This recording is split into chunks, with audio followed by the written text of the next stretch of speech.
യേശുവിന്റെ ശിഷ്യനായിരിക്കാൻ ആർക്കാണ് കഴിയുക? ഇച്ഛിക്കുന്ന ഏതൊരു വ്യക്തിക്കും കഴിയും. പക്ഷേ യേശുവിനെ അനുഗമിക്കുവാൻ ആഗ്രഹിക്കുന്നവർ അനുഗമിക്കുന്നതിന്റെ വില മനസ്സിലാക്കണം. അടുത്ത അതാണ് പ്രധാനപ്പെട്ട ഒരു കാര്യം. യേശുവിനെ അനുഗമിക്കാൻ ആഗ്രഹിക്കുന്നവർ, തീരുമാനിക്കുന്നവർ, ഈ തീരുമാനത്തിന്റെ പുറകിൽ അല്ലെങ്കിൽ ഇങ്ങനെ ഒരു തീരുമാനം എടുക്കുമ്പോൾ വലിയ വില കൊടുക്കേണ്ടി വരും. ആ തീരുമാനം വളരെ സൂക്ഷിച്ചെടുക്കേണ്ട ഒരു തീരുമാനമാണ്. ഇത് വെറുതെ നിങ്ങൾക്ക് ഉണ്ടാകാവുന്ന ഒരു ജഡത്തിന്റെ താല്പര്യത്തിൽ നിന്നോ ഒരു പ്രത്യേകമായിട്ടുള്ള ഏതെങ്കിലും ഒരു താല്പര്യത്തിൽ നിന്നോ ഉണ്ടാകേണ്ടതല്ല. ഇതിനെ നിങ്ങൾ ശരിക്കും അറിഞ്ഞു തന്നെ മനസ്സിലാക്കിക്കൊണ്ട് തന്നെ വേണം അനുഗമിക്കുവാൻ എന്ന് നമുക്ക് കാണുവാനായിട്ട് സാധിക്കുന്നുണ്ട്. അത് യേശു ഒരു ഉപമ പറയുന്നുണ്ട്. ലൂക്കോസിന്റെ സുവിശേഷത്തിൽ തന്നെ 14-ാം അധ്യായം അതിന്റെ 28-ാമത്തെ ലൂക്കോസിന്റെ സുവിശേഷത്തിലല്ല, അതെനിക്കൊരു എഴുതിയപ്പോൾ തെറ്റിപ്പറ്റിയിട്ടുണ്ട്.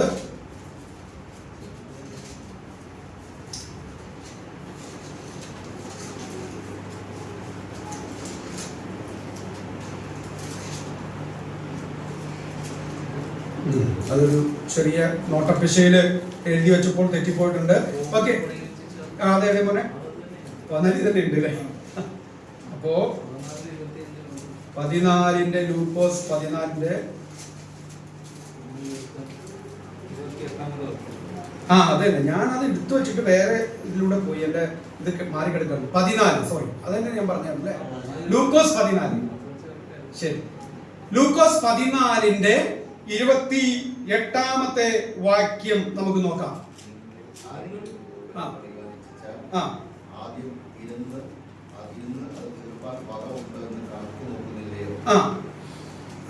അല്ലെങ്കിൽ അടിസ്ഥാനം വിട്ട ശേഷം തീർപ്പാൻ വകയില്ല എന്ന് വന്നേക്കാം. കാണുന്നവരെല്ലാം ഈ മനുഷ്യൻ പണിവാൻ തുടങ്ങി, തീർപ്പാനോ വകയില്ല എന്ന് പരിഹസിക്കുമല്ലോ.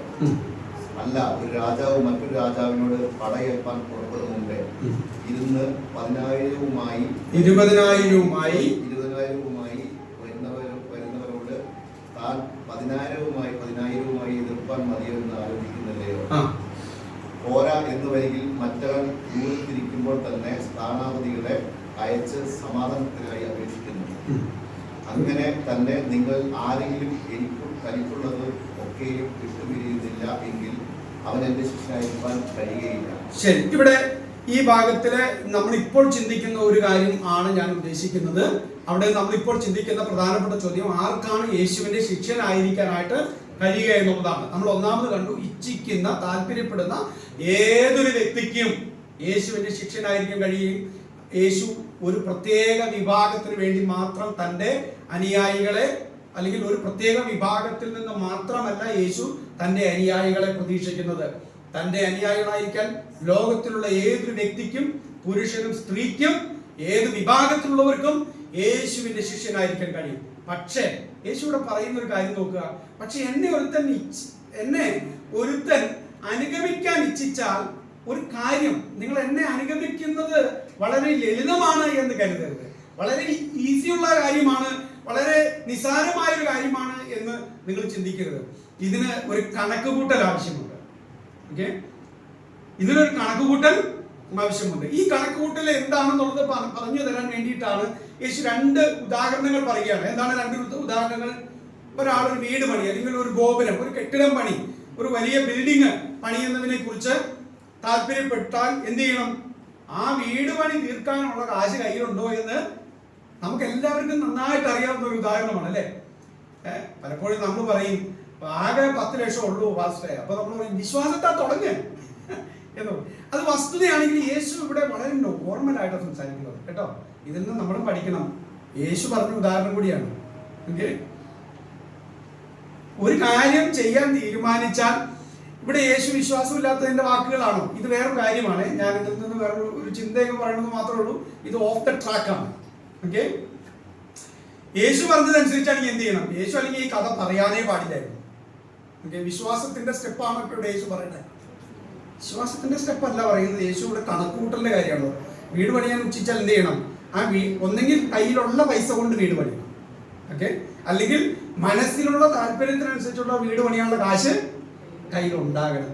ഇല്ലെങ്കിൽ വീട് പണി തുടങ്ങി എന്ത് സംഭവിച്ചേ എന്ന് പറഞ്ഞ് കളിയാക്കും. രണ്ടാമത് എന്താ പറയുന്നത്? യുദ്ധത്തിന് പുറപ്പെടുന്ന കാര്യമാണ്, അല്ലെ? ഇപ്പൊ നമുക്ക് ലോകത്തില് അറിയാം, ഇപ്പൊ ഇസ്രയേലും മറ്റ് ചില രാജ്യങ്ങളുമായിട്ട് വല്ലാത്ത ടെൻഷനിൽ നിൽക്കുകയാണ്. നമ്മൾ അറിയുന്നിടത്തോളം ഉള്ള ഒരു ഒരു ഒരു സാഹചര്യം എന്ന് പറയുന്നത്, ഇസ്രായേൽ എന്ന് പറയുന്ന ആ കൊച്ചു രാജ്യത്തിന്റെ സാങ്കേതിക മികവിലും യുദ്ധത്തിന്റെ ആ തികവിൽ, അല്ലെങ്കിൽ അവരുടെ ആ ടെക്നോളജി ഉപയോഗിക്കുന്ന കാര്യത്തിൽ, അവരുടെ പട്ടാളത്തിന്റെ മികവിന്റെ കാര്യത്തിലൊക്കെ മറ്റ് വലിയ വലിയ രാജ്യങ്ങൾ പോലും, ശക്തരെന്ന് വിചാരിക്കുന്ന രാജ്യങ്ങൾ പോലും പിടിച്ചു നിൽക്കാൻ കഴിയാത്ത വിധത്തിലുള്ള ഒരു ടെക്നോളജിയും ശക്തിയും മിലിറ്ററി പവറും സാങ്കേതിക വിദ്യ അവർക്കുണ്ട്. അപ്പൊ അവരോട് കളിക്കാൻ ചെല്ലുന്നത് സൂക്ഷിച്ചു വേണം, ഇല്ലെങ്കിൽ അടിച്ച് നേരപ്പാക്കി പിന്നെ ഒരു എന്താ പറയാ, പിന്നെ പൊടി പോലും ഇല്ല കണ്ടുപിടിക്കാൻ. ഇപ്പൊ ഗാസയ്ക്ക് സംഭവിച്ചത് നമുക്കറിയാം. ഇനി ഹെസ്ബുള്ളയ്ക്ക് സംഭവിക്കാൻ പോകുന്നത് എന്താണെന്ന് നമുക്കറിയാം. കൂടുതൽ കളിച്ചാൽ ഇറാൻ എന്ത് സംഭവിക്കുന്നു അറിയാം, അല്ലെ? ഈ ഒരു കൊച്ചു രാജ്യത്തെ ഇത്ര പേടിയാണോ? പേടിക്കണം. എന്റെ രാജ്യത്തിന്റെ ഭൂവിസ്തൃതി കൊണ്ട് ഇസ്രായേലിനെ അടിക്കാൻ ചെന്നാൽ നടക്കില്ല. അവന്റെ കയ്യിലിരിക്കുന്ന ആയുധം, അവന്റെ കയ്യിലിരിക്കുന്ന ടെക്നോളജി എന്താണെന്ന് മനസ്സിലാക്കാതെ കയറി അടിക്കാൻ ചെന്നാൽ അവസാനം യുദ്ധത്തിൽ പരാജയപ്പെടും. അതാണ് ഇവിടെ പറയുന്നത്. ഇത് വായിച്ചുകൊണ്ടിരുന്നപ്പോൾ എനിക്കൊരു ചെറിയ ഒരു അലിഗോറിക്കൽ ചിന്താഗതി വന്നു. ഇതാ അങ്ങനെ അലിഗോറിക്കൽ ചിന്താഗതി എന്ന് പറഞ്ഞു കഴിഞ്ഞാൽ ഇത് പണ്ടത്തെ ഉപദേശിമാരുടെ പ്രസംഗ രീതിയാണ്. അതെനിക്ക് ചെറുതായി തോതിലൊന്ന് കയറി വന്നപ്പോൾ അതൊന്ന് ഞാൻ അവിടെ ചിന്തിക്കാൻ വേണ്ടി, എനിക്കൊരു കൗതുകത്തിന് വേണ്ടി ഞാൻ പറയുന്നത് മാത്രമേ ഉള്ളൂ. പക്ഷെ അത് കൗതുകമാണെങ്കിൽ അതിനൊരു യാഥാർത്ഥ്യമുണ്ട്. പക്ഷെ ഈ ടെക്സ്റ്റിന്റെ അർത്ഥം അതല്ല. പക്ഷെ ഈ ടെക്സ്റ്റിൽ നിന്ന് ഞാൻ ഇങ്ങനെ ഭാവന കണ്ടുകൊണ്ട് എൻ്റെ ഒരു താല്പര്യപ്രകാരം ഞാൻ പറയുന്നതാണ്. ആ ടെക്സ്റ്റ് മീനിങ് അതല്ല, ആ വേദഭാഗത്തിന്റെ അർത്ഥം അതല്ല. ഇവിടെ യേശു രണ്ട് കാര്യങ്ങളാണ് പറഞ്ഞത്. ഒന്ന് വീട് പണി, രണ്ട് ഒരു യുദ്ധം. വാസ്തവത്തിൽ ക്രിസ്തീയ ജീവിതവും ഇത് തന്നെയാണ്. നമ്മുടെ ക്രിസ്തീയ ജീവിതവും ഒരു പണിയപ്പെടലാണ്. നമ്മുടെ ക്രിസ്തീയ ജീവിതവും ഒരു പണിയലാണ്. ക്രിസ്തീയ ജീവിതം ഒരു യുദ്ധത്തിന് സമാനം ആയ കാര്യവുമാണ്. അങ്ങനെയാണെങ്കിൽ നമ്മൾ യേശുവിനെ അനുഗമിക്കാനായിട്ട് പുറപ്പെടുമ്പോൾ നമ്മൾ എന്ത് ചെയ്യണം? പണിയപ്പെടണം. ഞാൻ എന്ത് ചെയ്യണം? ഞാൻ പണിയപ്പെടാനായിട്ട് പോകുകയാണ് എന്നുള്ള ഒരു സമർപ്പണവും താല്പര്യവും അതിന്റെ പിന്നില് ഉണ്ടാകണം. രണ്ട് യുദ്ധം എന്നുള്ളതാണ്. അങ്ങനെയാണെങ്കിൽ ഞാനൊരു യുദ്ധക്കളത്തിലാണ്, എനിക്കിതിന് ധാരാളം ചെലവുണ്ട്, എനിക്കിതിന് ധാരാളം പോരാട്ടമുള്ള ഒരു ഫീൽഡാണ്. ഇതൊക്കെ മനസ്സിലാക്കിയിട്ട് വേണം യേശുവിനെ അനുഗമിക്കാൻ എന്ന് പറയുന്ന ഒരു അലിഗോറിക്കൽ ചിന്ത കയറി വന്നു. ആ ടെക്സ്റ്റിന്റെ മീനിങ് അതല്ല, ഞാനത് പറഞ്ഞ ആ വഴിക്ക് വിടുകയാണ്. പക്ഷെ ഇവിടെ യേശു പറയുന്ന ആ ഉദാഹരണത്തിൽ നിന്ന് നമ്മൾ എന്താ മനസ്സിലാക്കുന്നത്? യേശുവിനെ അനുഗമിക്കുവാൻ ഒരാള് തീരുമാനിച്ചാൽ, ഇച്ഛിച്ചാൽ, യേശുവിനെ അനുഗമിക്കുന്നതിന്റെ വില എന്താണെന്ന് മനസ്സിലാക്കണം. ഇടയ്ക്ക് വെച്ചിട്ട് പണി നിർത്താനും പുറകോട്ട് പോകാനും വേണ്ട എന്ന് പറയാനും നിങ്ങൾ താല്പര്യപ്പെടുന്നുവെങ്കിൽ നിങ്ങൾ ദയവായി വരാതിരിക്കുകയാണെന്ന് അതെന്നാണ് യേശു പറഞ്ഞത്. ഓക്കെ, കാരണം ഇതിന് ചെലവുണ്ട്, ഇതിന് ചില ത്യാഗങ്ങളുണ്ട്, ഇതിന് ചില ചില ചില കാര്യങ്ങൾ നിങ്ങളുടെ ജീവിതത്തിൽ നിങ്ങൾക്ക് ചെലവഴിക്കേണ്ടതായിട്ട് വരും. ചില ത്യാഗങ്ങളിലൂടെ നിങ്ങൾ കടന്നു പോകേണ്ടതായിട്ട് വരും. അങ്ങനെ ഉണ്ടെങ്കിൽ മാത്രമേ നിങ്ങൾ എന്നെ അനുഗമിക്കാവൂ. നിങ്ങൾ കേവലം ഇച്ഛിച്ചതുകൊണ്ട് എന്നെ അനുഗമിക്കണ്ട. Are you all with me? ഞാൻ പറയുന്ന കാര്യങ്ങൾ തലയുടെ ഉള്ളിലേക്കാണോ മുകളിലേക്കാണോ പോകുന്നത്? അതിന് സാറന്മാര് ചോദിക്കാറുണ്ട്, is it going to your head or above your head? അകത്തേക്കല്ലേ പോകുന്നത്? അത് എന്നെ നോക്കിയിട്ടിരുന്നിട്ട് നിങ്ങൾ വേറെ വല്ലോ കണക്കൂട്ടിക്കൊണ്ടിരിക്കുകയാണോ? വീട് പണിയുടെ കാര്യം പാസ്റ്റർ പറഞ്ഞ സ്ഥിതിക്ക് ഞാൻ തൽക്കാലം അതിനെ കുറിച്ചൊന്ന് ചിന്തിക്കട്ടെ. വീട്ടിൽ ഏത് ടൈലിടും, ഏത് സ്ഥലം മേടിക്കും, എന്ത് കാര്യങ്ങൾ ചെയ്യും? വീട് പണി പാസ്റ്ററായിട്ട് എന്നെ ഓർപ്പിച്ചതാണ്. ഞാൻ ഇച്ചിരി അതിനെ കുറിച്ച് ചിന്തിക്കട്ടെ എന്നുള്ള വീട് പണിയെ കുറിച്ച് ആരെങ്കിലും ചിന്തിച്ചുകൊണ്ടിരിക്കണ്ടോ? നമുക്കിപ്പോ തൽക്കാലം നമ്മുടെ വീട് പണി, ഏത് ക്രിസ്തീയ ജീവിതത്തിന്റെ വീട് പണിയെ കുറിച്ച് ആലോചിക്കാം. അപ്പൊ എന്താ പറഞ്ഞു വന്നത്? യേശുവിനെ അനുഗമിക്കുന്ന താല്പര്യം നല്ലതാണ്. It's a good idea, okay, to follow Jesus. പക്ഷേ are you willing to pay the cost? Are you willing to pay for it? നിങ്ങൾ യേശുവിനെ അനുധാവനം ചെയ്യുന്നതിന് വേണ്ടിയിട്ട് മുതൽ മുടക്കാൻ തയ്യാറാണോ? അങ്ങനെയാണെങ്കിൽ മാത്രമേ യേശുവിനെ അനുഗമിച്ചാൽ മതി എന്നാണ് ഇവിടെ യേശു പറയുന്നത്. ഇല്ലെങ്കിൽ അതല്ലേ നമ്മൾ നോക്കിയേ, 14:33 വാക്യം എങ്ങനെയാ തുടങ്ങുന്നത്? ആദ്യത്തെ വാക്ക് എന്താണ് അർത്ഥം? അങ്ങനെ തന്നെ. അതാണ് പറയുന്നത്, അങ്ങനെ തന്നെയാണ്. ഒരുവർ വീട് പണിയാൻ താല്പര്യപ്പെടുന്നത് പോലെയും ഒരുത്തൻ യുദ്ധത്തിന് ഇറങ്ങി പുറപ്പെടാൻ പോകുന്നതും പോലെ തന്നെയാണ് ഒരുത്തൻ എന്നെ അനുഗമിക്കാൻ തീരുമാനിച്ചാലും സംഭവിക്കുന്നത്. നിങ്ങളിൽ ആരെങ്കിലും തനിക്കുള്ളതൊക്കെയും വിട്ടുപിരിയുന്നില്ല എങ്കിൽ അവൻ എന്റെ ശിഷ്യനായിരിക്കാൻ കഴിയില്ല. ശിഷ്യനായിരിക്കാൻ, യേശുവിന്റെ ശിഷ്യനായിരിക്കണം എന്ന് താല്പര്യപ്പെടുന്നത് നല്ല ആഗ്രഹമാണ്, ഏതൊരു വ്യക്തിക്കും സാധ്യമാണ്. പക്ഷേ അനുഗമിക്കുവാൻ ഇറങ്ങി പുറപ്പെടുന്നതിന് മുമ്പ് യേശുവിനെ അനുഗമിക്കുന്നതിന്റെ ചിലവ് എന്താണെന്ന് മനസ്സിലാക്കണം. അതാണ് ഇവിടെ പറയുന്നത്. അപ്പോൾ എങ്ങനെയാണെങ്കിൽ യേശുവിനെ അനുഗമിക്കുന്നതിന്റെ ആ ശിഷ്യത്വത്തിന്റെ വില എന്താണ്? യേശുവിനെ പിൻഗമിക്കുന്നതിലുള്ള ചെലവ് എന്താണ്? എങ്ങനെയായിരിക്കണം യേശുവിനെ അനുഗമിക്കേണ്ടത്? അതാണ് അടുത്ത ഭാഗം നമ്മൾ ചിന്തിക്കുന്നത്. നമ്മൾ ഓൾറെഡി ഇപ്പോൾ ചിന്തിച്ചു കഴിഞ്ഞത് എന്താണ്? Who is A disciple? ആരാണ് ഒരു ശിഷ്യൻ? രണ്ടാമത് നമ്മൾ കണ്ടു എന്താണ് ശിഷ്യത്വം. മൂന്നാമത് നമ്മൾ കണ്ടു യേശുവിന്റെ ശിഷ്യനായിരിക്കുവാൻ ആർക്കാണ് യേശുവിന്റെ ശിഷ്യനായിരിക്കുവാൻ കഴിയുക. ഇപ്പൊ നമ്മൾ അതിന്റെ അടുത്ത ഭാഗം നമ്മൾ കാണുകയാണ്. യേശുവിന്റെ ശിഷ്യനായിരിക്കാനായിട്ട് കൊടുക്കേണ്ട വില എന്താണ്, അതിന്റെ ചിലവ് എന്താണ്? അതാണ് ഇനി അവിടെയാണ് നമ്മൾ നിൽക്കാനായിട്ട് പോകുന്നത്. അപ്പോൾ 14:33 14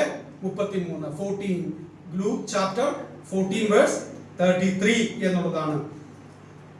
അങ്ങനെ തന്നെ നിങ്ങളിൽ ആരെങ്കിലും തനിക്കുള്ളതൊക്കെയും വിട്ടുപിരിയുന്നില്ല എങ്കിൽ എന്റെ ശിഷ്യനായിരിക്കാനായിട്ട് കഴിയില്ല. ഓക്കെ, ഇനി ഒരു വാക്യം കൂടി നമ്മൾ നോക്കണം. ഓക്കെ, 14:26 എന്റെ അടുത്ത് വരികയും അപ്പനെയും അമ്മയെയും ഭാര്യയും മക്കളെയും സഹോദരന്മാരെയും സഹോദരികളെയും സ്വന്തം ജീവനെയും കൂടെ പകയ്ക്കാതിരിക്കുകയും ചെയ്യുന്നവന്. ഓക്കെ, നിങ്ങൾ ചില വാക്കുകൾ ഒന്ന് അണ്ടർലൈൻ ചെയ്യണം. 14:33 നിങ്ങൾ അണ്ടർലൈൻ ചെയ്യേണ്ട വാക്ക് വിട്ടുപിരിയുക എന്നുള്ളതാണ്. ഓക്കെ, 14:26 നിങ്ങൾ അണ്ടർലൈൻ ചെയ്യേണ്ട വാക്ക് പകയ്ക്കുക എന്നാണ്. പകയ്ക്കുക എന്നുള്ളതാണ്. ഇനി നിങ്ങൾ നോക്കേണ്ടത് ലൂക്കോസ് 9:23 ആണ്. ലൂക്കോസ് 9:23 അതൊന്ന് വായിച്ചേ. എല്ലാവരും ഒന്ന് വായിച്ചേ. വായിക്കല്ല എന്ന് കരുതി നിങ്ങൾ ആരും ബൈബിൾ തുറന്ന് ആ ഭാഗത്തേക്ക് പോകാതിരിക്കരുത്. നിങ്ങളുടെ ഉറക്കം മാറാനും ഒക്കെ അത് ഗുണം ചെയ്യും.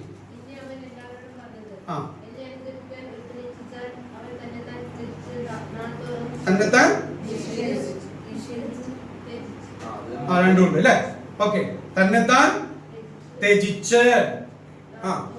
ഓക്കെ, ആ വാക്ക് അണ്ടർലൈൻ ചെയ്ത് തന്നെത്താൻ നിഷേധിക്കുക അല്ലെങ്കിൽ തന്നെത്താൻ ത്യജിക്കുക. അപ്പൊ എത്ര വാക്കുകൾ നമ്മൾ കണ്ടു ഇവിടെ? അപ്പൊ ഇവിടുന്ന് തന്നെ അങ്ങോട്ട് പോകാം. ലൂക്കോസ് 9:23 നമ്മൾ കണ്ടു യേശുവിനെ അനുഗമിക്കാനുള്ള വില, യേശുവിനെ അനുഗമിക്കുന്നതിന്റെ cost, the cost of discipleship, the cost of following Jesus. യേശുവിനെ അനുഗമിക്കാനുള്ള മുതൽ മുടക്ക്. യേശുവിനെ അനുഗമിക്കുന്നതിന് എന്തുണ്ടെന്ന്? മുതൽ മുടക്കണം, ചെലവുണ്ടെന്ന്. ആ ചെലവില് പറയുന്ന കാര്യങ്ങളാണ് എന്തുള്ളത്? ഒന്ന്, തന്നെത്താൻ ത്യജിക്കണം. ഓക്കെ, ഡിനൈ ഹിംസെൽഫ് എന്നാണ്. Deny himself. ഇനി 14:26 അണ്ടർലൈൻ ചെയ്യാൻ പറഞ്ഞ വാക്ക് ഏതാണ്? യെസ്, പകയ്ക്കാതിരിക്കുക. If anyone comes to me and does not hate, വെറുക്കുക എന്നുള്ള പദമാണ്. ഇനി 14:33 അണ്ടർലൈൻ ചെയ്യേണ്ടത് ഏതായിരുന്നു? യെസ്, വിട്ടുപിരിയുക എന്നുള്ളതാണ്. ഇംഗ്ലീഷില് ഗിവ് അപ്പ് എന്നുള്ളതാണ്. അങ്ങനെയാണെങ്കിൽ 3 ഇംഗ്ലീഷ് വാക്കുകളും കൂടി നിങ്ങൾ ശ്രദ്ധിച്ചേ. Deny himself, hate something else, okay, and the third one is give up certain things. അങ്ങനെയാണെങ്കിൽ തന്നെത്താൻ ത്യജിക്കണം, സ്വന്തമായിട്ടുള്ള ചില കാര്യങ്ങൾ ത്യജിക്കണം, നിഷേധിക്കണം. പിന്നെ ചില കാര്യങ്ങളെ വെറുക്കണം. വെറുക്കണം എന്ന് പറയുമ്പോൾ ഉപേക്ഷിക്കണം, വേണ്ട എന്ന് വെക്കണം എന്നുള്ളതല്ല, അതിന്റെ അർത്ഥങ്ങളിലേക്ക് നമ്മൾ വരും. മറ്റൊന്നത് നമ്മൾ ഗീവ് അപ്പ്, ഉപേക്ഷിക്കുക എന്നുള്ളതാണ്. അങ്ങനെയാണെങ്കിൽ യേശുവിനെ അനുഗമിക്കാൻ എന്തു വേണം? തന്നെത്താൻ നിഷേധിക്കണം. എന്താ തന്നെത്താൻ നിഷേധിക്കുക? തന്നെത്താൻ ത്യജിക്കുക, വിട്ടുപിരിയുക, വെറുക്കുക എന്നൊക്കെ പറയുന്നത് അതിന്റെ അർത്ഥം നമുക്ക് ഒന്നും കൂടി ഈ വാക്യങ്ങളിലേക്ക് പോകണം, എങ്കിൽ മാത്രമേ ആദ്യം നമ്മൾ ഓരോ വാക്കും അതിന്റെ ചിന്തയും പരിചയപ്പെടും. ഇനി അതിന്റെ അർത്ഥങ്ങളിലേക്ക് പോകാൻ ആ വാക്യത്തിലേക്ക് തന്നെ നമുക്ക് പോകാം. 9:23 പിന്നെ അവൻ എല്ലാവരോടും പറഞ്ഞത്, എന്നെ അനുഗമിക്കുവാൻ ഒരുത്തൻ ഇച്ഛിച്ചാൽ. അത് നമ്മൾ കണ്ടു കഴിഞ്ഞു. അവൻ തന്നെത്താൻ നിഷേധിച്ച്. എന്താണ് തന്നെത്താൻ നിഷേധിച്ച് എന്ന് പറയാൻ കാരണം? ആ തന്നെത്താൻ നിഷേധിക്കുക എന്ന് പറഞ്ഞു കഴിഞ്ഞാൽ തൻ്റെതായ സ്വന്തം താല്പര്യങ്ങൾ. ഞാൻ യേശുവിനെ അനുഗമിക്കാൻ പോവുകയാണ്. ഓക്കെ, യേശുവിനെ അനുഗമിക്കാനായിട്ട് പോകാൻ യേശുവിൽ നിന്ന് ഞാൻ പഠിക്കണ്ടേ? യേശുവിനെ ഞാൻ അനുഗമിക്കണ്ടേ? അപ്പോൾ യേശുവിൽ നിന്ന് പഠിക്കാനും യേശുവിനെ അനുഗമിക്കുവാനും ഞാൻ തീരുമാനിക്കുമ്പോൾ, ഇച്ഛിക്കുമ്പോൾ, എന്നിൽ നിന്ന് യേശു പ്രതീക്ഷിക്കുന്ന ഒരു കാര്യം, നീ നിന്റെ ഇഷ്ടങ്ങളും നിന്റെ താല്പര്യങ്ങളും നിന്റെ പ്രയോറിറ്റികളും നിന്റെ മുൻഗണനകളും എല്ലാം നീ മാറ്റി വയ്ക്കണം. എങ്കിൽ മാത്രമേ നിനക്ക് എന്നിൽ നിന്ന് പഠിക്കാനും എന്നെ അനുഗമിക്കാനും കഴിയുകയുള്ളൂ എന്നുള്ളതാണ് യേശു പറഞ്ഞത്. നീ നിന്നെ തന്നെ ത്യജിക്കണം എന്ന് പറഞ്ഞാൽ നിന്റെ താല്പര്യങ്ങൾ, നിന്റെ ഇഷ്ടങ്ങൾ, നിന്റെ ആഗ്രഹങ്ങൾ, നിന്റെ മുൻഗണനകൾ, നിനക്കുള്ളതൊക്കെ നീ വലിയതെന്ന് ചിന്തിക്കുന്നതെല്ലാം നീ മാറ്റിവെച്ചെങ്കിൽ മാത്രമേ, ആ മനോഭാവം നിനക്കുണ്ടെങ്കിൽ മാത്രമേ നിനക്കെന്നെ അനുഗമിക്കാൻ കഴിയുള്ളൂ. ഇല്ലെങ്കിൽ കുഴപ്പം എന്താണെന്ന് അറിയാമോ? നിനക്കെന്നെ അനുഗമിക്കാൻ കഴിയില്ല. നിങ്ങൾ സ്വാഭാവികമായൊന്ന് ചിന്തിച്ചു നോക്കിയ. ഞാനിപ്പോ സോനുവിനെ ഒരു കാര്യത്തിന് വേണ്ടി വിളിക്കുകയാണ്. സോനു, നമുക്ക് ഇന്ന സ്ഥലം വരെ പോകാം, കാശ്മീർ വരെ പോകാം എന്ന് ഞാൻ സോനുവിനോട് പറയുകയാണ്. ഓക്കെ, അപ്പൊ സോനുവിന് കാശ്മീരിലെത്തണം എന്ന്, കാശ്മീരിൽ പോകണം എന്ന് സോനുവിന്, ഇതൊരു ഉദാഹരണമാണ്. ഉദാഹരണത്തിൽ കയറി നിങ്ങൾ ചിന്തിച്ചു കൊളാക്കരുത്. ഞാൻ പറയുന്നത് മാത്രം ചിന്തിച്ചാൽ മതി. ഓക്കെ, ഞാൻ കാശ്മീരിലേക്ക് പോവുകയാണ്, അതാണ് എൻ്റെ താല്പര്യം. ഓക്കെ, പക്ഷെ ഞാൻ പോകാൻ പോകുന്നത് ബുള്ളറ്റിലാണ്. സോനുവിന് കാശ്മീര് കാണണമെന്ന് ആഗ്രഹമുണ്ട്. പക്ഷെ ഞാൻ പോകുന്ന വഴി, പോകുന്ന മാർഗം, പോകുന്ന ആ ട്രാൻസ്പോർട്ടേഷൻ മീൻസ് അല്ലെങ്കിൽ ആ മാധ്യമം അല്ലെങ്കിൽ അത് ഉപയോഗിക്കുന്ന വഴി എന്ന് പറയുന്നത് ബുള്ളറ്റാണ്. അപ്പോൾ സോനു ചിന്തിക്കുകയാണ്, കാശ്മീർ എനിക്ക് താല്പര്യമുണ്ട്, പക്ഷെ വഴി എനിക്ക് താല്പര്യമില്ല. അല്ലെങ്കിൽ ആ പോണ റൂട്ടിനുണ്ട് എനിക്ക്, അല്ലെങ്കിൽ ആ മാർഗം എങ്ങനെയാണ് ഞാൻ പോകാൻ ഉദ്ദേശിക്കുന്നത്. കാരണം എന്താ? സോനു അപ്പം ചിന്തിക്കുകയാണ്, എനിക്ക് നടുവേദനയുണ്ട്, മാത്രമല്ല കാറ്റടിക്കും, പിന്നെ ചൂട് ഉണ്ടാവും ഭയങ്കരമായിട്ടുള്ള, പിന്നെ ഭയങ്കര ക്ഷീണമൊക്കെ ഉണ്ടാകും, ഈ ഒരു യാത്ര സുഖമില്ല എന്ന് സോനു തീരുമാനിച്ചാൽ സോനുവിന് എൻ്റെ കൂടെ വരാൻ പറ്റുമോ? ഇല്ല. അത് എനിക്കറിയാവുന്ന ഒരു ഉദാഹരണം ഞാൻ പറഞ്ഞ് ശ്രമിച്ചു നോക്കിയതാണ്. യേശു പറയുകയാണ്, യേശു ഇങ്ങനെ പോവുകയാണല്ലോ, യേശു ഇങ്ങനെ പോവുകയാണ്. യേശു ഇങ്ങനെ പോകുമ്പോൾ ഒരുത്തൻ വരാനായിട്ട് ആഗ്രഹിക്കുകയാണ്. ഇനി യേശു പറയുകയാണ്, ഞാൻ പോവുകയാണ്, പക്ഷെ ഞാൻ പോകുന്നത് എവിടേക്കാണെന്ന് അറിയാമോ? ക്രൂശിലേക്കാണ്. ഞാൻ പോകുന്നത് എവിടേക്കാണ്? ക്രൂശിലേക്കാണ്. അത് തൊട്ട് മുകളിൽ നിങ്ങൾ നോക്കിക്കഴിഞ്ഞാൽ ലൂക്കോസ് 9-ാം അധ്യായത്തിൽ നിങ്ങൾക്കൊരു കാര്യം കാണാൻ കഴിയും. 9:22 വാക്യം. 9:22. മനുഷ്യപുത്രൻ പലതും സഹിക്കുകയും മൂപ്പന്മാർ, മഹാപുരോഹിതന്മാർ, ശാസ്ത്രികൾ എന്നിവർ അവനെ തള്ളിക്കളഞ്ഞ് കൊല്ലുകയും അവൻ 3-ാം നാൾ ഉയർത്തെഴുന്നേൽക്കുകയും വേണം എന്ന് പറഞ്ഞു. എന്നിട്ടാണ് 23-ാമത്തെ വാക്യം പറയുന്നത്, പിന്നെ അവൻ എല്ലാവരോടും പറഞ്ഞത്. ഇപ്പൊ മനുഷ്യപുത്രൻ എങ്ങോട്ടാ പോകുന്നത്? മനുഷ്യപുത്രൻ എന്താ സംഭവിക്കാൻ പോകുന്നത്? മനുഷ്യപുത്രന് സംഭവിക്കാൻ പോകുന്നത് ഇവിടെ എഴുതിയിരിക്കുകയാണ്, മനുഷ്യപുത്രൻ പലതും സഹിക്കും. ഈ യാത്രയിൽ എന്തുണ്ടാവും? മനുഷ്യപുത്രൻ പലതും സഹിക്കും. മനുഷ്യപുത്രന് മൂപ്പന്മാരും മഹാപുരോഹിതന്മാരും ശാസ്ത്രിമാരും എന്ന് പറഞ്ഞാൽ യേശുവിന്റെ കാലത്തെ ആ സമൂഹത്തിലെ ഏറ്റവും പ്രബലമായ ഒരു കൂട്ടം ആളുകൾ, സമൂഹം അംഗീകരിക്കുകയും സ്വീകരിക്കുകയും വിലമതിക്കുകയും ഒക്കെ ചെയ്യുന്ന ഒരു മതത്തിലുള്ള അവരുടെ പ്രധാനപ്പെട്ട ആളുകൾ, ഒരു സമൂഹത്തിലെ ഏറ്റവും ഉന്നതരായ വ്യക്തികൾ, സമൂഹത്തിന്റെ ബഹുഭൂരിപക്ഷ ആളുകൾ, ഒരു ലീഡർഷിപ്പ്, ഒരു സമൂഹം, ഒരു മതം, ഒരു സാമ്രാജ്യം, ഒരു രാഷ്ട്രം, ഇതൊക്കെ നിങ്ങൾ അതിലൂടെ കണ്ടോളണം. ഒരു മതം, ഒരു ഗവൺമെന്റ്, ഒരു കൂട്ടം, ഒരു വലിയ സമൂഹം എന്നെ എന്ത് ചെയ്യാൻ പോവാണ്? തള്ളിക്കളയാൻ പോവുകയാണ്, എന്നെ ഉപദ്രവിക്കാൻ പോകുകയാണ്, എന്നെ കൊല്ലാൻ പോവുകയാണ് എന്നാണ് യേശു പറഞ്ഞത്. പക്ഷെ യേശു പറയുകയാണ്, മൂന്നാം നാൾ ഉയർത്തെഴുന്നേൽക്കും. എന്നിട്ടാണ് യേശു പറയുന്നത്, ഇനി ആരെങ്കിലും എന്റെ പിന്നാലെ വരാൻ ആഗ്രഹമുണ്ടോ? അതാണ് കോളിംഗ്. മനസ്സിലായല്ലോ? ഞാനിപ്പോ എങ്ങനെ പോകുന്നത്? I am going to be mocked, I am going to be rejected, I am going to be killed. Now do you want to come after me? That's the question. ഇനി നിങ്ങൾക്ക് എന്റെ പിന്നാലെ വരാൻ താല്പര്യമുണ്ടോ എന്നിട്ടാണ് പറയുന്നത്. അങ്ങനെയാണ്, ഈ വഴിക്കാണ് ഞാൻ പോകുന്നത്, എന്റെ ലക്ഷ്യം അതാണ്. ആ ലക്ഷ്യത്തിലേക്ക് നീങ്ങുന്ന ഞാൻ ക്രൂശ് എടുത്തുകൊണ്ടാണ് പോകുന്നത്. ക്രൂശ് എടുത്തുകൊണ്ടാണ് ഞാൻ പോകുന്നത്. ഇനി നിങ്ങൾ ഇത് ആത്മീയ ചിന്തയും യേശുവിന്റെ ലിറ്ററലി യേശു ചെയ്തു നിങ്ങൾ ആലോചിച്ച് നോക്കുക. യേശു ക്രൂശ് എടുത്തുകൊണ്ട് മരിക്കാനായിട്ട് കാൽവറിയുടെ മലമുകളിലേക്ക് പോകുകയാണ്. എന്നിട്ട് യേശു പറയാണ്, ഇനി നിങ്ങൾ എന്നെ അനുഗമിക്കാൻ ആഗ്രഹിക്കുന്നുണ്ടോ?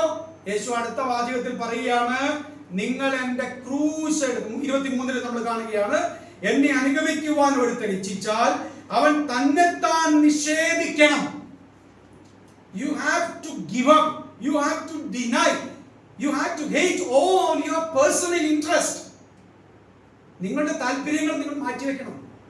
എങ്കിൽ മാത്രമേ നിങ്ങൾക്ക് എന്നെ അനുഗമിക്കാൻ പറ്റുള്ളൂ. അല്ലെങ്കിൽ കുറച്ചു നേരം കഴിയുമ്പോൾ നിങ്ങളുടെ താല്പര്യവും നിങ്ങളുടെ ഇഷ്ടം അനുസരിച്ച് നിങ്ങൾ മാറിപ്പോകും. And then you cannot be my disciple. അങ്ങനെ ആയാൽ നിങ്ങൾക്ക് എന്റെ ശിഷ്യനായിരിക്കാൻ കഴിയുകയില്ല. ഇനി അടുത്ത് പറയുകയാണ്, നാൾതോറും തന്റെ ക്രൂശ് എടുത്തുകൊണ്ട് എന്നെ അനുഗമിക്കട്ടെ. തന്നെത്താൻ നിഷേധിക്കണം, പിന്നെന്ത് ചെയ്യണം? അടുത്തത് ക്രൂശ് എടുത്തുകൊണ്ട് എന്നെ അനുഗമിക്കണം. ഓക്കെ, നാൾതോറിലേക്ക് നമുക്ക് വരാം. രണ്ടാമത്തതാണ് ക്രൂശ് എടുത്തുകൊണ്ട് അനുഗമിക്കണം. ഒന്നാമത്തെ എന്തായിരുന്നു? തന്നെത്താൻ നിഷേധിക്കണം. എന്താ ഇതിന്റെ അർത്ഥം? തന്നെത്താൻ നിഷേധിക്കുക എന്ന് പറഞ്ഞാൽ അർത്ഥം എന്താണ്? അത് മനസ്സിലാക്കാതെ ഈ സന്ദേശം പൂർണ്ണാവില്ല. സ്വന്തം താല്പര്യങ്ങൾ, ആഗ്രഹങ്ങൾ, മുൻഗണനകൾ, എല്ലാ ഇൻട്രസ്റ്റും, എല്ലാ ആഗ്രഹങ്ങളും മുൻഗണനകളും താല്പര്യങ്ങളും എല്ലാം നിങ്ങൾ നിഷേധിച്ചേ പറ്റൂ. നിങ്ങളുടേതായിട്ടുള്ള താല്പര്യങ്ങളൊന്നും എൻ്റെ കൂടെ വരുമ്പോൾ നടക്കില്ല. അതാണ് യേശു പറഞ്ഞത്. അപ്പോൾ കീപ് ഓൾ യുവർ ഇൻട്രസ്റ്റ്. നിങ്ങൾക്ക് എന്നെ പിൻഗമിക്കാനുള്ള താല്പര്യം, എന്നെയാണ് നിങ്ങൾ അനുഗമിക്കേണ്ടത്, നിങ്ങളുടെ താല്പര്യത്തെ അല്ല.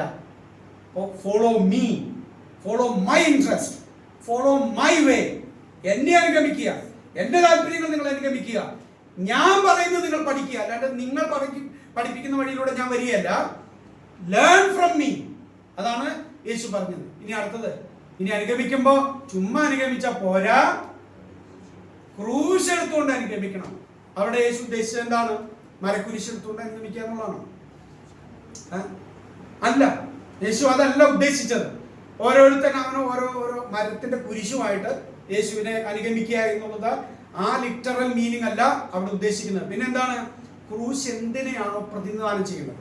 ഇനി അത് പ്രതിദാനം ചെയ്യണം എന്താണെന്ന് നമുക്കറിയാം.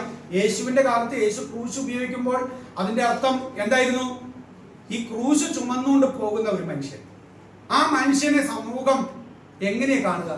ഒരാള് യെരൂശലേം വീതിയിലൂടെ ഒരുവൻ ക്രൂശും ചുമന്നുകൊണ്ട് പോവുകയാണ്. ഇത് കാണുന്നവർ എന്താണ് ആ വ്യക്തിയെ കുറിച്ച് ചിന്തിക്കുക? നിങ്ങൾക്ക് അറിയാവുന്ന പറഞ്ഞേ. ഇവൻ എന്തോ ഒരു കുറ്റം ചെയ്തിട്ട് ഈ ഗവൺമെന്റ്, ഈ സമൂഹം അവന് കൊടുക്കുന്ന ഏറ്റവും വലിയ ശിക്ഷയാണ് ക്രൂശ് മരണം. ക്രൂശ് ഒരാൾ എടുത്തു കഴിഞ്ഞാൽ അതിന്റെ അർത്ഥം മരിക്കാൻ പോകുന്നു എന്നാണ്, അവനെ കൊല്ലാൻ കൊണ്ടുപോകുന്നു എന്നാണ് അതിന്റെ അർത്ഥം. എന്നിട്ട് ക്രൂശിന് വന്നുകൊണ്ട് അവിടെ പോയിട്ട് അന്നേരം താഴത്തേക്ക് പൊക്കോ, അതല്ല. അവിടെ കൊണ്ടുപോയി അവൻ തന്നെ അവന്റെ മരണത്തിന്റെ അത് ചുമക്കണം. അവനെ ക്രൂശിലാണ് കൊണ്ടുപോകുന്നത്. ഗവൺമെന്റ് എന്ത് ചെയ്യും? നിന്നെ ക്രൂശിക്കാനുള്ള, നിന്നെ കൊല്ലാനുള്ള ക്രൂശ് നീ തന്നെ ചുമക്കണം. അതല്ലേ യേശുവിന്റെ കാലത്ത് ചെയ്തത്? യേശു ആ കുരിശിൽ ചുമന്നുകൊണ്ട് പോവുകയാണ്. കുരിശിൽ ചുമന്നുകൊണ്ട് പോകുമ്പോൾ പ്രിയപ്പെട്ടവരെ, സമൂഹം അവനെ കാണുന്നത് എന്താണെന്നറിയോ? അവനെ നിന്ദിക്കും. അവൻ കുറ്റക്കാരനാണ്, ഇവൻ കൊലപാതകനാണ്, ഇവൻ ഒരു ക്രിമിനലാണ്. അവനെ നിന്ദിക്കും, അവനെ ദുഷിക്കും. നിനക്ക് അങ്ങനെ വേണം, അവൻ ഒറ്റപ്പെടുത്തും.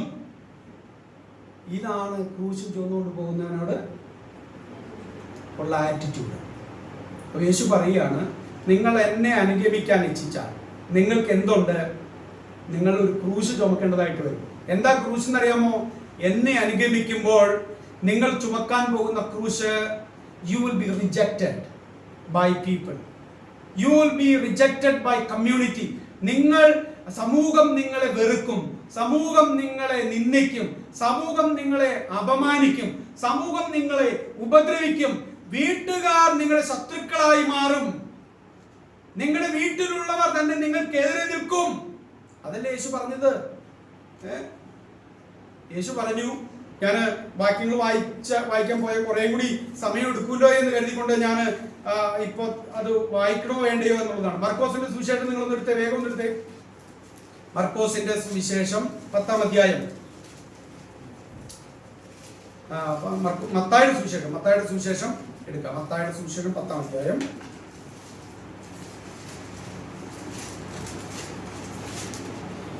മത്തായിയുടെ സുവിശേഷം 10-ാം അധ്യായം അതിന്റെ 34-ാമത്തെ വാക്യം. മത്തായി 10:34 താഴത്തേക്ക് വാക്യങ്ങൾ. ആരെ വായിക്കുക? ഭൂമിയിൽ സമാധാനം വരുത്തുവാൻ വന്നു എന്ന് നിരൂപിക്കരുത്, സമാധാനമല്ല വാളത്തിൽ വരുത്തുവാൻ ഞാൻ വന്നത്. അതുകൊണ്ടല്ലോ യേശു നല്ല ആളാണല്ലോ. ഈ വാക്യം എടുത്തിട്ടാണ് പലരും യേശുവിനെ കണ്ടോ, യേശു അത്ര നല്ല പുള്ളിയായിരുന്നില്ല എന്ന്. യേശു വാസ്തവത്തിൽ സമൂഹത്തെ വിഘടിപ്പിക്കാൻ, യേശു സമൂഹത്തിൽ ഛിദ്രം കൊണ്ടുവരാൻ, വാൾ കൊണ്ടുവരാൻ, തീ കൊണ്ടുവരാൻ വന്ന വ്യക്തിയാണെന്ന് ബൈബിൾ തന്നെ പറയുന്നു എന്ന് പറഞ്ഞ് ബൈബിൾ അറിയാൻ പാടില്ലാത്ത കുറെ വിഡ്ഢി കുശ്മാണ്ഡങ്ങൾ ഈ വാക്യത്തെ തെറ്റായ നിലയിൽ വ്യാഖ്യാനിക്കും. ഇനി യേശു എന്താ പറയണതെന്ന് നമ്മൾ മനസ്സിലാക്കണം. എന്താണിത്? ഇതൊരു ഹൈപ്പർബോളിക് ലാംഗ്വേജ് ആണ്, ഇതൊരു ഫിഗറേറ്റീവ് ലാംഗ്വേജ് ആണ്, ഇതൊരു രൂപക അലങ്കാരത്തിൽ ഉപയോഗിച്ചിരിക്കുന്ന ഒരു ഭാഷാ പ്രയോഗമാണ്, അല്ലെങ്കിൽ ഇതൊരു ഹൈപ്പർബോളിക് ലാംഗ്വേജ് ആണ്. അപ്പൊ എന്താണ്? ഞാൻ ഭൂമിയിൽ സമാധാനം വരുത്തുവാൻ വന്നു എന്ന് നിരൂപിക്കരുത്, സമാധാനമല്ല വാളത്രേ വരുത്തുവാൻ ഞാൻ വന്നത്. ഇനി നമുക്ക് വായിക്കാം 35. മനുഷ്യനെ തന്റെ അപ്പനോടും മകളെ അമ്മയോടും മരുമകളെ അമ്മാവിയമ്മയോടും വേദിപ്പാനത്തിന് ഞാൻ വന്നത്. കുടുംബകലഹം ഉണ്ടാക്കാനാണ് യേശു വന്നതെന്ന് വീട്ടുകാര്. ഇനി അടുത്ത് 36. വീട്ടുകാർ തന്നെ അവന്റെ ശത്രുക്കളാകും. യെസ്, വീട്ടുകാർ തന്നെ അവന്റെ ശത്രുക്കളാകും. ഇനിയാണ് 37-ാമത്തെ വാക്യം. എന്നേക്കാൾ അധികം അപ്പനെയോ അമ്മയെയോ പ്രിയപ്പെടുന്നവൻ എനിക്ക് യോഗ്യനല്ല, എന്നേക്കാൾ അധികം മകനെയോ മകളെയോ പ്രിയപ്പെടുന്നവൻ എനിക്ക് യോഗ്യനല്ല, തന്റെ ക്രൂശ് എടുത്ത് എന്നെ അനുഗമിക്കാത്തവനും എനിക്ക് യോഗ്യനല്ല. എന്താ അതിന്റെ അർത്ഥം? വളരെ ലളിതമാണ് അതിന്റെ അർത്ഥം. നിങ്ങൾ യേശുവിനെ അനുഗമിക്കുവാൻ തീരുമാനിക്കുമ്പോൾ don't ever think that people are going to support your idea, your decision. യേശുവിനെ നിങ്ങൾ അനുഗമിക്കുവാൻ, യേശുവിൽ നിന്ന് പഠിക്കാൻ, യേശുവിന്റെ ശിഷ്യനായിരിക്കാൻ നിങ്ങൾ തീരുമാനിക്കുമ്പോൾ നിങ്ങളെ വീട്ടുകാർ എതിർക്കും, വീട്ടുകാർ നിങ്ങളുടെ ശത്രുക്കളായി മാറും. ഒരു മകനാണ്, ആ വീട്ടിലെ മകനാണ് അത് തീരുമാനിച്ചതെങ്കിൽ അവന്റെ അപ്പനും അമ്മയും മറ്റു സഹോദരങ്ങളും അവനെ എതിർക്കും. ഒരു വീട്ടിലെ മരുമകളാണ് തീരുമാനിച്ചതെങ്കിൽ അമ്മായി അമ്മ അവളെ എതിർക്കും, അമ്മായി അപ്പനെ എതിർക്കും, ഭർത്താവ് എതിർക്കും. അപ്പനാണ് പോകാൻ താല്പര്യപ്പെട്ടതെങ്കിലോ മക്കളും ഭാര്യയുമായിട്ട് ഉടക്കുന്ന പറഞ്ഞാൽ ആ വിധത്തിലുള്ള ശത്രുതകളും. നമ്മൾ നിങ്ങൾ നോക്കിയേ, നിങ്ങൾ നോക്കി, എനിക്കറിയില്ല നിങ്ങളിൽ എത്ര പേര് അങ്ങനെയൊക്കെ അനുഭവിച്ചിട്ടുണ്ട് എന്നുള്ളത്. ഞാൻ അങ്ങനെ വ്യക്തിപരമായിട്ട് ഒത്തിരി ഒന്നും അനുഭവിച്ചിട്ടില്ല. പക്ഷെ വീട്ടിൽ നിന്ന് അനുഭവിക്കണേക്കാൾ കൂടുതലും സമൂഹത്തിൽ നിന്നും സ്വന്തക്കാരിൽ നിന്നും അനുഗമിച്ച് അത് നേരിട്ടിട്ടുണ്ട്. യേശുവിനെ അനുഗമിക്കുന്നതിന്റെ പേരിൽ ബൈബിൾ എടുത്തുകൊണ്ട് പള്ളിയിൽ പോകുന്ന എന്നെയും വീട്ടുകാരെയും എത്രത്തോളം പരിഹസിച്ചിട്ടുണ്ട്. അവരെല്ലാം ഞങ്ങൾ ബൈബിൾ പിടിച്ചുകൊണ്ട് പള്ളിയിലേക്ക് പോണ വഴിക്ക് ആ ചായക്കടയിലും ആ കലക്കയിലും ഇരിക്കുന്ന ചേട്ടന്മാരുടെ സംഭാഷണം എല്ലാം മാറും. അവർ രാജ്യാന്തര വിഷയങ്ങളായിരിക്കും സംസാരിച്ചുകൊണ്ടിരിക്കുന്നത്. അവർ ലോകത്തിലെ വലിയ വലിയ പൊളിറ്റിക്സ് ഒക്കെ ആയിരിക്കും സംസാരിക്കുന്നത്. ഉടനെ അവരുടെ മുന്നേക്കടെയാണല്ലോ നമ്മൾ ബൈബിൾ പിടിച്ചുകൊണ്ട് പോണത്. ഉടനെ എന്റെ വിഷയം ലോക്കലായി മാറും. ലോക്കലായി മാറും മാത്രമല്ല, അത് വളരെ പേഴ്സണലായിട്ട് മാറും. പിന്നെ അവർ ഉടനെ പറയും സ്വത്രം സ്വത്രം സൂത്രം. കുറെ പേർക്ക് കുറെ കാശ് കിട്ടിയിട്ടുണ്ട്. കുറച്ചൊക്കെ ഞങ്ങൾക്ക് താടാ, എത്ര കിട്ടിയടാ. ഇത് ഒരു പ്രാവശ്യം ചോദിച്ചിട്ട് തീരില്ല. ഇവന്മാര് തന്നെ പിന്നെയും ചോദിക്കും. കളിയാക്കല്. യേശുവിനെ അനുഗമിക്കും. യഥാർത്ഥത്തിൽ യേശുവിനെ അനുഗമിക്കുമ്പോഴാണ് ഈ പ്രശ്നം. യേശുവിനെ യഥാർത്ഥത്തിൽ അനുഗമിക്കുമ്പോൾ കൂട്ടുകാർ കളിയാക്കും, നീയൊക്കെ ഒരു പുരുഷനാണോടാ? പുരുഷനായ നീ ബീഡി വലിക്കണ്ടേ, പുകവലിക്കണ്ടേ, കുറച്ച് കള്ളടിക്കണ്ടേ, കുറച്ച് മദ്യപിക്കണ്ടേ? ഇതൊക്കെയാണ്. അപ്പൊ ഇതൊന്നും ചെയ്യാതിരിക്കുമ്പോൾ എന്ത് ചെയ്യും? കൂട്ടുകാര് നമ്മുടെ ശത്രുക്കളായി മാറും. നമ്മളെ സമൂഹം അപമാനിക്കും. നീയൊക്കെ ഈ നൂറ്റാണ്ടിലാണോ ജീവിക്കുന്നത്? അവര് പറയുന്ന ഭാഷ നമുക്ക് പറയാൻ പറ്റാതെ വരുമ്പോൾ, അവര് ചൂടാകുന്നത് പോലെ, അവര് വർത്താനം പറയണ പോലെ നമ്മൾ പറയാതെ വരുമ്പോ പിന്നെ നമുക്ക് എന്തില്ല, ആണത്വമില്ല എന്ന് പറഞ്ഞ് നമ്മളെ അപമാനിക്കലാണ്. ഇതാണ് ഈ ലോകം യേശുവിനെ അനുഗമിക്കുന്നവരോട് കാണിക്കുന്നത്.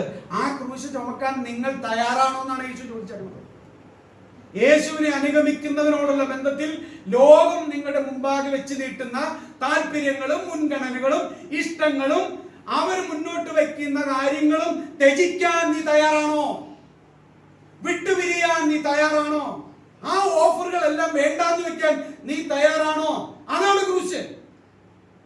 അത് ആ ക്രൂശ് നാൾതോറും എടുക്കണമെന്നാണ്. ആ ക്രൂശ് എന്താണ്?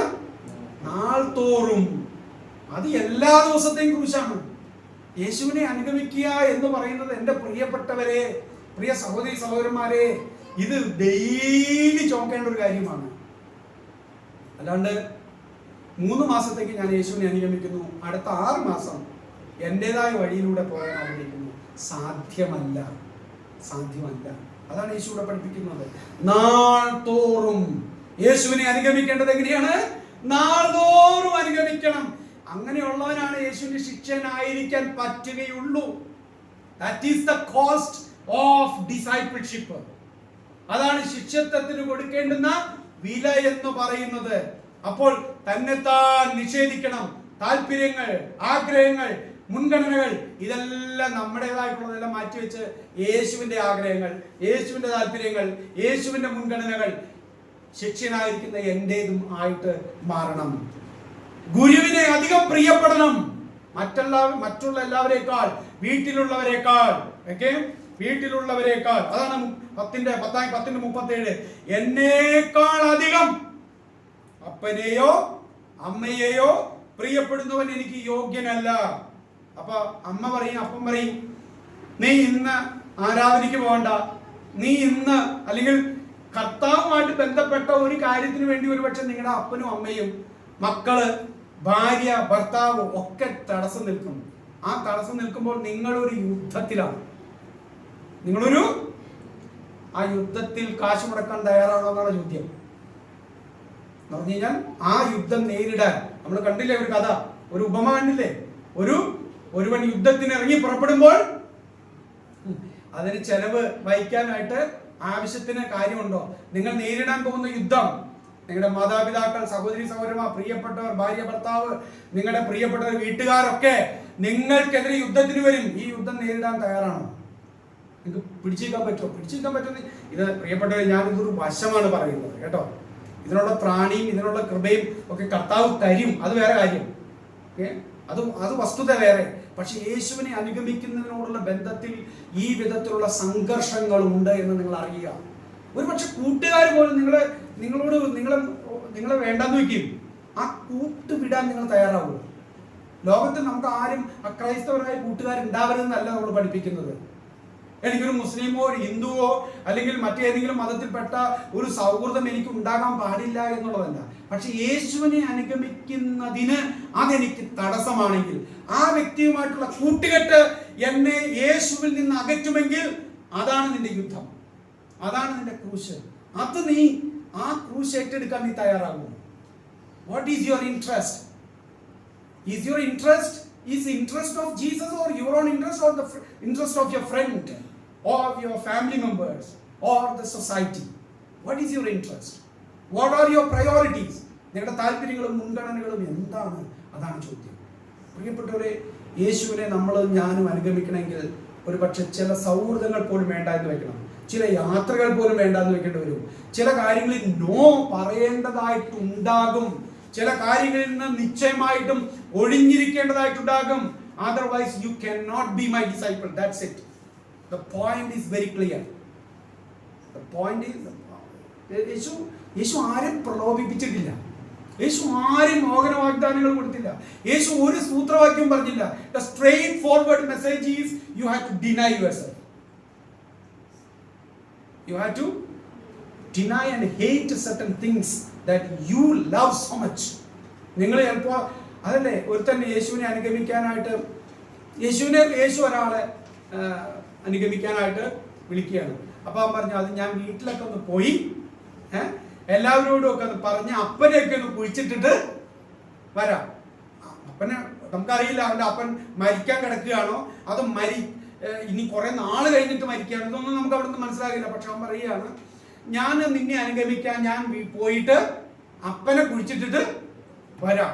ഞാൻ മരിച്ചു കിടക്കുന്ന അപ്പനെ ഉദ്ദേശിച്ചാണോ അതിന് അപ്പം മരിച്ചിട്ടാണോ നമുക്കറിയാൻ പാടില്ല. ഏതർത്ഥത്തിലായാലും യേശു ആ ഒരു കണ്ടീഷനോട് യോജിച്ചില്ല. എന്താ യേശു പറഞ്ഞത്? മരിച്ചവർ തങ്ങളുടെ മരിച്ചവരെ അടക്കട്ടെ, കുഴിച്ചിടട്ടെ, നീ എന്നെ അനുഗമിക്കുക എന്നാ. അപ്പം മരിച്ചിട്ട് ഞാൻ വരാം എന്നല്ല യേശുവിനെ അനുഗമിക്കാൻ തീരുമാനിക്കേണ്ട. അപ്പൻ ഒരുപക്ഷെ നിനക്ക് എതിരാകും. അപ്പം മരിച്ച പിന്നെ ആരും ചോദിക്കാനില്ലല്ലോ. അതാണ്, അപ്പൻ മരിച്ചു എനിക്ക് സമാധാനമായി. അമ്മ മരിച്ച, ഭാര്യ മരിച്ച, ഭർത്താവ് മരിച്ച, അല്ലെങ്കിൽ എനിക്ക് എൻ്റെ മുകളിൽ അധികാരം ചെലുത്തുന്ന എന്നെ പിടിക്കുന്ന കുറച്ച് ആളുകളുണ്ട്, അവരൊക്കെ മരിച്ചാൽ എനിക്ക് അത് കഴിഞ്ഞാൽ നിനക്ക് അടുത്തത് വരും. ഓക്കെ, അപ്പൊ നമ്മളെ പിടിച്ചു വെക്കുന്ന പലതും ഉണ്ട് പ്രിയപ്പെട്ടവരെ. ആ പിടിച്ചു വെക്കുന്നതിൽ നിന്നുള്ള മോചനം അപ്പോൾ തന്നെ ബൈ ബൈ പറയണം. അല്ലാണ്ട് നാളത്തേക്ക് നീട്ടിവെക്കലല്ല യേശുവിനെ അനുഗമിക്കുന്നതിന് വേണ്ടത്. മരിച്ചവർ തങ്ങളുടെ മരിച്ചവരെ കുഴിച്ചിടട്ടെ, നീ എന്നെ അനുഗമിക്കുക. അതാണ് ഒരുത്തനോട് യേശു പറഞ്ഞു. വേറൊരുത്തൻ പറഞ്ഞു, ഗുരു എനിക്ക് നിന്നെ പിൻപറ്റാൻ ആഗ്രഹമുണ്ട്, നീ പോകുന്നിടത്തൊക്കെ വരാൻ എനിക്ക് താല്പര്യമുണ്ട്, നിന്റെ ശിഷ്യനായിരിക്കാൻ എനിക്ക് താല്പര്യമുണ്ട്. അപ്പൊ യേശു പറഞ്ഞു എന്താ യേശു പറഞ്ഞു നിങ്ങൾ ഓർക്കണ്ടോ? അത് വേറൊരു കാര്യത്തിലാണ്. യേശു പറഞ്ഞു, നമ്മൾ പറഞ്ഞത് പാമ്പിന് കുറുനരികൾക്ക് മാളമുണ്ട്, പക്ഷിക്ക് പറവകൾക്ക് ആകാശമുണ്ട്, മനുഷ്യപുത്രന് തലചായ്ക്കാൻ ഇടമില്ല. വരണ്ട കൂടെ എന്ന് യേശു ചോദിച്ചത്. യേശു ചോദിച്ചു, idea is good but this is the condition of my life. എനിക്ക് കിടക്കാൻ സ്ഥലമില്ല. ഓക്കെ, വരണ്ടോ? താല്പര്യമുണ്ടോ കൂടെ കൂടെ? അപ്പൊ യേശു ആരെയും എന്ത് ചെയ്തില്ല? പ്രലോഭിപ്പിച്ചില്ല. യേശു ആരെയും നിർബന്ധിച്ചില്ല. യേശു വസ്തുതകൾ പറഞ്ഞാണ് ആളുകളോട് അനുഗമിക്കാൻ പറഞ്ഞത്. യേശു കുറച്ച് ഹാർഡ് വാക്കുകൾ പറഞ്ഞ് നിങ്ങൾ ഓർക്കണ്ടോ? ഭയങ്കര ഇത് കഠിന വാക്കെന്ന് പറഞ്ഞ് കുറെ ആളുകളെ യേശുവിനെ അനുഗമിക്കുന്നത് നിർത്തിയത് നിങ്ങൾ യോഹന്നാന്റെ സുവിശേഷത്തിൽ വായിക്കുന്നില്ലേ, 6-ാം അധ്യായം.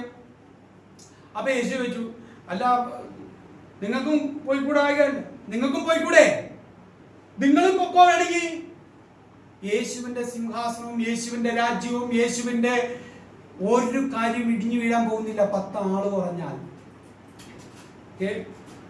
യേശുവിന്റെ രാജ്യത്തിനും യേശുവിന്റെ മഹത്വത്തിനും യേശുവിന്റെ ഒരു അജണ്ടയ്ക്കും ഒരു വിധത്തിലുമുള്ള ഒരു കോട്ടവും പോരായ്മയും നഷ്ടവും ഒരു ഇടിവും സംഭവിക്കാൻ പോകുന്നില്ല യേശുവിന്റെ കൂടെ 10 ആളില്ലെങ്കിൽ. യേശു പറയുകയാണ്, എന്നെ നീ അനുഗമിക്കുന്നുണ്ടെങ്കിൽ ഇതൊക്കെയാണ് കോസ്റ്റ്. പ്രിയപ്പെട്ടവരെ, എന്ത് സ്ട്രൈറ്റ് ഫോർവേഡ് ആയിട്ട് യേശു കാര്യങ്ങൾ പറയുന്നു. അപ്പോൾ ഗുരുവിനെ അധികം പ്രിയപ്പെടണം. ചോദ്യം ഇതാണ്, യേശു എന്ന ഗുരുവിനെ ഞാനും നിങ്ങളും എത്രത്തോളം പ്രിയപ്പെടുന്നുണ്ട്? പ്രിയപ്പെട്ടവരെ, ഈ ശിഷ്യത്വത്തിലുള്ള യാത്രയിൽ എത്ര പ്രാവശ്യം നമ്മൾ വഴിവിട്ട് യാത്ര ചെയ്തിട്ടുണ്ട്? ഈ ശിഷ്യത്വത്തിലുള്ള യാത്രയിൽ എത്ര പ്രാവശ്യം നമ്മൾ വഴിവിട്ട് പോയിട്ടുണ്ട്? ഈ വില ഒരുപക്ഷെ നമ്മൾ പ്രിയപ്പെടുന്ന പലരെയും പലതിനെയും, അതിൽ അപ്പനും അമ്മയും വീടും നിലങ്ങളും എന്നുണ്ട്. യേശുവിന്റെ കാലത്ത് നിലങ്ങളെന്ന് ഉപയോഗിക്കാനായിട്ട് പറ്റുള്ളൂ. വസ്തുവകകളെ കുറിച്ച്, ജോലിയെ കുറിച്ചാണ്. പലർക്കും യേശുവിനെ അനുഗമിക്കാൻ തടസ്സം വീട്ടുകാര്, ജോലി, അല്ലെ? യേശുവിനേക്കാൾ പ്രിയം അതിനോടാണ്. ഞാൻ പറയുകയാണ്, ഞാൻ വളരെ ഞാൻ അടുത്ത ഭാഗത്തേക്ക് വരുമ്പോൾ യേശുവിന്റെ യഥാർത്ഥ ശിഷ്യന്റെ മറ്റു ചില പ്രത്യേകതകളുണ്ട്. അത് ഞാൻ പറഞ്ഞില്ലെങ്കിൽ ഞാൻ ശിഷ്യനല്ലാണ്ടായി മാറും. ഓക്കെ, പലപ്പോഴും നമുക്ക് ആരാധനയേക്കാൾ, കൂട്ടായ്മയേക്കാൾ, കർത്താവിന്റെ കാര്യങ്ങളെക്കാൾ അധികം നമ്മുടെ പേഴ്സണൽ ഇൻട്രസ്റ്റിലല്ലേ നമുക്ക് താല്പര്യം.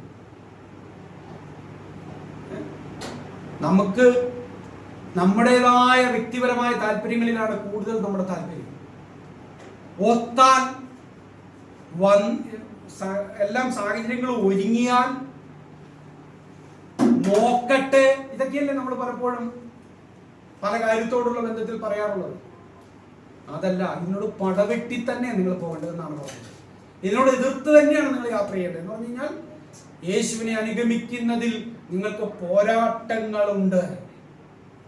യേശുവിനെ അനുഗമിക്കുന്നതിൽ നിങ്ങൾക്ക് എതിർപ്പുകളുണ്ട്. നഷ്ടങ്ങൾ പലതും നിങ്ങൾക്ക് സംഭവിച്ചേക്കാം യേശുവിനെ അനുഗമിക്കുന്നെങ്കിൽ.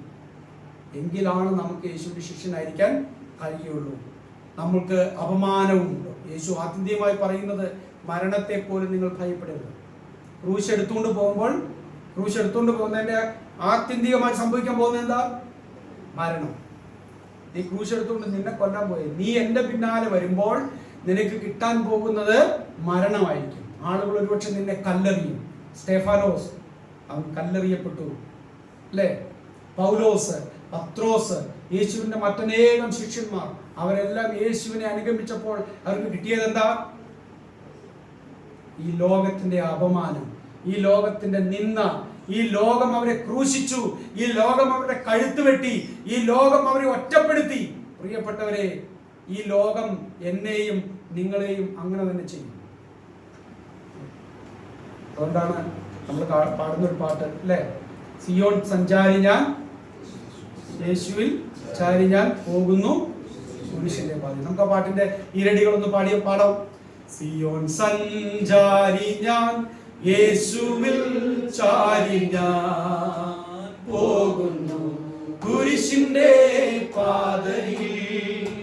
സിയോൻ സഞ്ചാരി ഞാൻ, യേശുവിൽ ചാരി ഞാൻ പോകുന്നു കുരിശിന്റെ പാതയിൽ.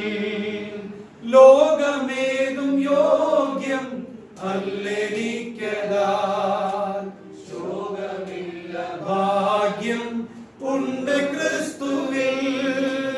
ലോകമേതും യോഗ്യം അല്ലെനിക്കതാൽ, ശോകമില്ല ഭാഗ്യം ഉണ്ട് ക്രിസ്തുവിൽ.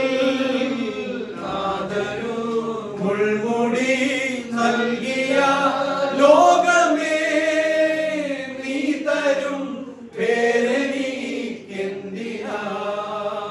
എന്റെ നാഥന് മുൾമുടി നൽകിയ ലോകമേ, നീ തരും പേരെനിക്കെന്തിനാ? സഞ്ചാരി ഞാൻ, യേശുവിൽ ചാരി ഞാൻ പോകുന്നു കുരിശിന്റെ പാതയിൽ.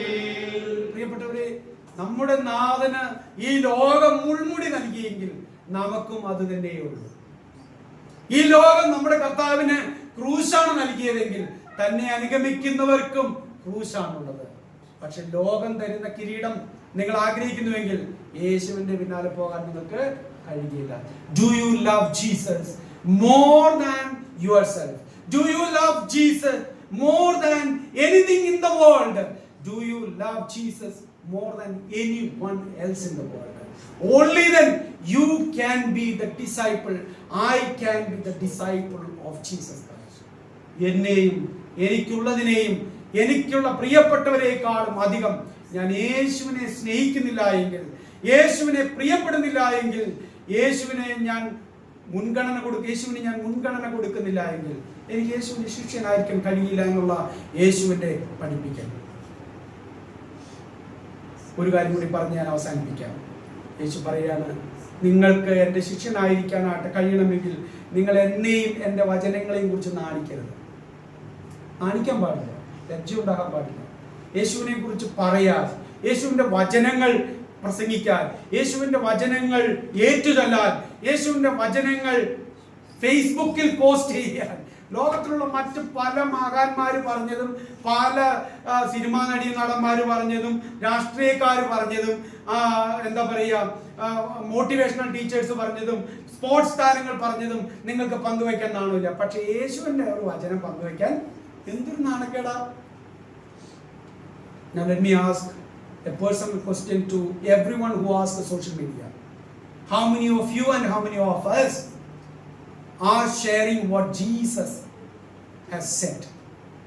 യേശുവിൻ്റെ വചനങ്ങൾ, യേശുവിനെ കുറിച്ചുള്ള കാര്യങ്ങൾ, യേശുവുമായിട്ട് ബന്ധപ്പെട്ട കാര്യങ്ങൾ നമ്മുടെ സോഷ്യൽ മീഡിയയിൽ എത്ര പെർസെൻറ്റേജ് നമ്മൾ ചെയ്തിട്ടുണ്ട്? That's a question. That's a personal question to me as well. എന്നോടുമുള്ള ചോദ്യമാണ്. എന്നെയും എൻ്റെ വചനങ്ങളെയും കുറിച്ച് നാണിച്ചാൽ നമുക്ക് മറ്റു പലതും ഷെയർ ചെയ്യാനായിട്ടും പരിചയപ്പെടുത്താനായിട്ടും മറ്റു പലരെയും നമുക്ക് പ്രൊമോട്ട് ചെയ്യാനായിട്ടും മറ്റു പലരെയും വാഴ്ത്തിപ്പാടാനായിട്ടും മറ്റു പല ആശയങ്ങൾ പങ്കുവെക്കാനായിട്ടും നമുക്ക് ഒരു നാണവുമില്ല. പക്ഷെ യേശുവിൻ്റെ കാര്യം പറയുമ്പോൾ നമുക്ക് അയ്യോ എൻ്റെ കൂട്ടുകാർ കാണും, എൻ്റെ നാട്ടുകാർ കാണും, എൻ്റെ വീട്ടുകാർ കാണും, എൻ്റെ ഓഫീസിലുള്ളവർ കാണും, അതാണല്ലോ പിന്നെ പ്രശ്നം. We are many times ashamed of Jesus. And how many of the people around your home, in your office, know that you are a disciple of Jesus Christ? എൻ്റെ വീടിൻ്റെ പരിസരത്തുള്ളവരും എൻ്റെ ഓഫീസിലുള്ളവരും എൻ്റെ കൂടെ പഠിക്കുന്ന എത്രവർക്കും ഞാൻ യേശുവിനെ അനുഗമിക്കുന്നവനാണെന്നറിയാം. എന്നെയും എൻ്റെ വചനങ്ങളെയും കുറിച്ച് നാണിക്കുവാൻ പാടില്ല. മർക്കോസ് 8:38 അതാണ് നമ്മൾ കാണുന്നത്. മർക്കോസ് 8:38 വ്യഭിചാരവും പാപവുമുള്ള ഈ തലമുറയെ വിശേഷിപ്പിച്ച ഇനി ഇതുണ്ടല്ലോ, ഇതൊന്നും നാണക്കേടുമല്ല ഇപ്പോഴത്തെ കാലത്ത്. ഏത് ആദ്യം പറഞ്ഞേക്കണ കാര്യം എന്ത് നോ പ്രോബ്ലം എന്നുള്ളതാണ്. വ്യഭിചാരവും പാപമുള്ള ഈ തലമുറയിൽ ഇതൊന്നും ഇപ്പൊ ആർക്ക് ഇതൊരു പ്രശ്നമല്ലെന്ന്. ആ വാക്ക് പോലും തെറ്റാണെന്നാണ് അവർ പറയുന്നത്. ഇതെല്ലാം മനുഷ്യന്റെ സ്വാഭാവികമായിട്ടുള്ള താല്പര്യങ്ങളും ആഗ്രഹങ്ങളും ഒക്കെ അല്ലേ? അതാണ് അത് സ്വാഭാവികതയായിട്ടാണ് കാണുന്നത്. വ്യഭിചാരവും പാപമുള്ള ഈ തലമുറയിൽ ആരെങ്കിലും എന്നെയും എൻ്റെ വചനങ്ങളെയും കുറിച്ച് നാണിച്ചാലാണ് അവനെ കുറിച്ച് പിന്നെ അതാണ് അവസ്ഥ ഇന്ന്. നല്ല കാര്യം യേശുവിനെ കുറിച്ച് പറയുന്നത്, ഞാൻ യേശുവിൻ്റെ ഒരു മകനാണ്, ഞാൻ യേശുവിൻ്റെ ഒരു ശിക്ഷയാണ് എന്ന് പറയും. ഞാൻ പള്ളിയിൽ പോകണം, ഇന്ന് സൺഡേ ആണ്, എനിക്ക് വരാൻ പറ്റില്ല, എനിക്ക് ചർച്ചുണ്ട്, എനിക്ക് വേറെ പ്രോഗ്രാം ഉണ്ടെന്ന് പറയാനല്ല വേണ്ടത്. ഞാൻ ഇച്ചിരി പേഴ്സണലായിട്ട് ക്ലിയർ ചെയ്യാണ്. എനിക്കിന്ന് വേറെ പ്രോഗ്രാം ഉണ്ടെന്നല്ല നിങ്ങൾ പറയേണ്ടത്. സൺഡേയിൽ എന്താ പറയേണ്ടത്? I have to go to church എന്ന് തന്നെ പറയണം. അങ്ങനെ പറയാൻ നിങ്ങൾക്ക് നാളുണ്ടോ? അതാണ് വേണ്ടത്. പറയാൻ നാണിക്കുന്നത് എനിക്കിന്ന് ചർച്ചിൽ പോകണം, ഞാനൊരു ക്രിസ്ത്യാനിയാണ്, ഞാനൊരു യേശുവിൻ്റെ ശിഷ്യനാണ്, എനിക്ക് വേറെ പ്രോഗ്രാം എന്താ പ്രോഗ്രാം? എനിക്ക് ചർച്ചിൽ പോകണം.